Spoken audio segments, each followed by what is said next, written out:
Let's be honest. Microsoft has had way too many versions of its search engine.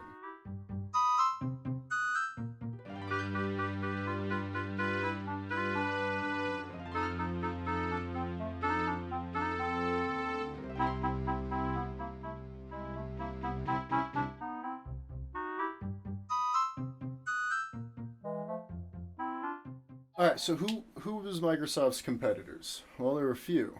There was Google, and still is, right? And that's the main focus that we'll probably be discussing, comparing MSN and Bing and that search engine. It's going to be compared to Google, which I think makes sense.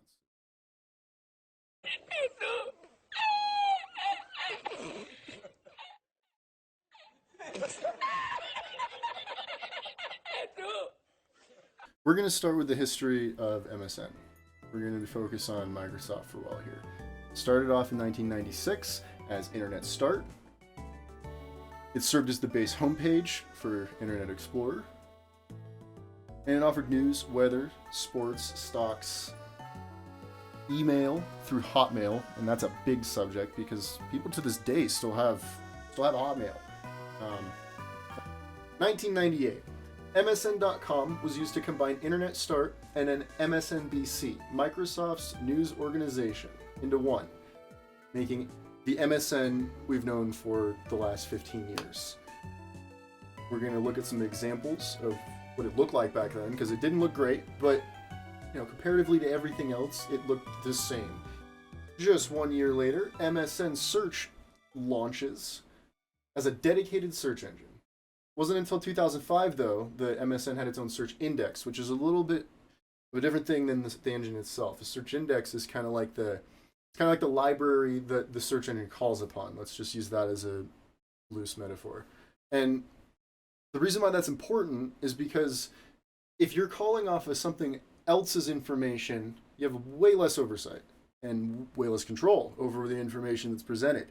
And this is a big part of the reason why Google came around and made waves, because they not only had a better user experience, but they also had a superior search index because they were making it themselves. So MSN doesn't have its own search index. They're using someone else's. Whose? A company called Inktomi. Inktomi was the leader in search engines for a long time, until Google upset them. And they were eventually bought out by Yahoo. You might ask, what happened then? Why didn't they, if they were the leader before Google, why didn't they come around and succeed now? Why aren't they still around today? Well, the answer is that they never made a front end for their own search engine. They sold it as an API, basically a software package for other developers to take and implement into their site. And because of that, they had a lot like MSN with its search index, they don't have a lot of control over how it's displayed. And that's one of the biggest things Google, I think, did better, is they made this UI that is just so easy to use. It's so simple. It's enjoyable to look at, I would argue, compared to a lot of the stuff that's out there. All right, so now it's the end of 2005. 2006 is coming around the corner. Windows and Microsoft are desperately trying to develop any sort of competition to this new monolith in the field, Google. So what do? They come out with software called Windows Live Search. And what is that? Oh, it's MSN reskinned. Very cool. Windows Live Search. What a name. It was developed and released as a beta in March 2006. In September, it fully rolled out, replacing MSN Search. It's 2009. Google is a titan at this point. They're leading the industry in search engine optimization. They're leading the industry in drawing the map of the earth digitally. They have a car going around at this point that's mapping street by street every neighborhood. At this point, you can go on Google Maps and you can zoom into practically any location and either through satellite imagery or that car I'm talking about, see a photograph of that area, which is insane. Absolutely insane. There's a reason why Google became what it is. But we're talking about MSN. What did they do in 2009? Well, they rebranded again. New logo, new homepage.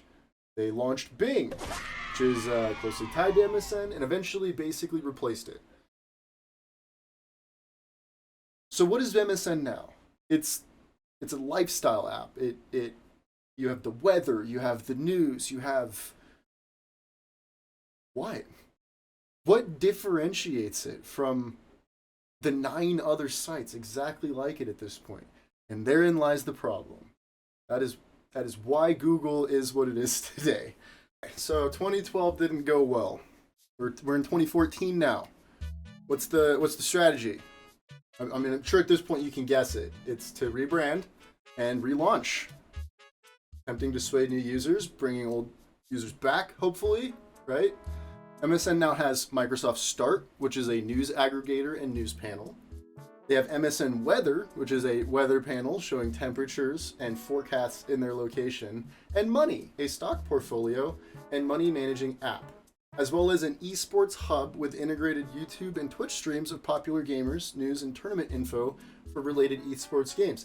Arguably, one of the better updates, and I'll showcase some of the icons that they used to update the site with. They really simplified things and made it a little bit better, but wasn't enough. And that's really kind of the moral of the story, isn't it? That every time they tried, it just wasn't enough.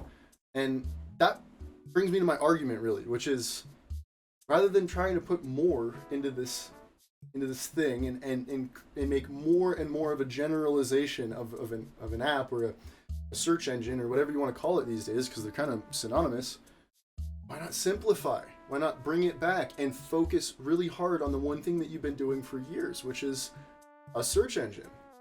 Simplify the brand, make it really relatable to Windows, make it really relatable to Microsoft. I mean, some of the logos they chose over the years have just been confusing at the very least. I mean, look at some of them. Right, I could cover the next 8 years up to 2023, but really it's kind of just been more of the same. Bing was included as a default splash page for Edge, which was Microsoft's newest attempt at regaining the web browser community after Google Chrome totally crushed them and made Internet Explorer kind of a joke.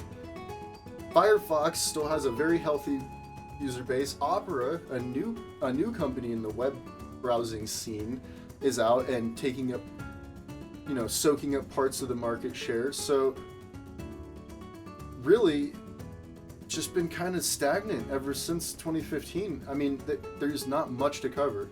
And again, that's my point. Let's talk about the future now. If Microsoft ever hopes to dethrone Google as the king of search engines, they need to reevaluate their priorities when it comes to MSN or Bing or whatever you want to call it. Simplify the user experience. Remove some of the spam that looks like it belongs in the early 2000s. Like, look, tell me the difference between these two images. You know why you can't? Because they're the same. Simplify the brand so that users know it's a Microsoft product, and make it stable, earn the respect of the community again. And finally, I just want to end off by saying Microsoft has been a leader in the computer industry for the last 20 years.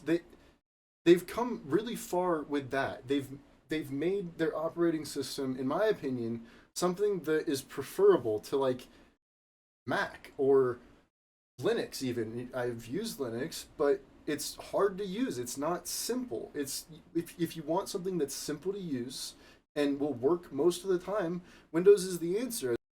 There's a reason why they control almost half of the operating system market share worldwide. Right? Like, as much as you want to hate on Windows because it's so easy to sometimes, they have come really far with their computers and their operating system. I guess it's less computers and more operating system, right? But that's what they've been focused on, I suppose, is this. So that's something I'd like to leave off on. I can bash Windows all day, but I do got to give them credit for providing a solution to the problem of affordable computers and ease of access to using them. They are the leader in that market for sure. Well, that's all I got. Thanks so much for watching, and if you enjoyed, you know what to do. I will see you in the next one.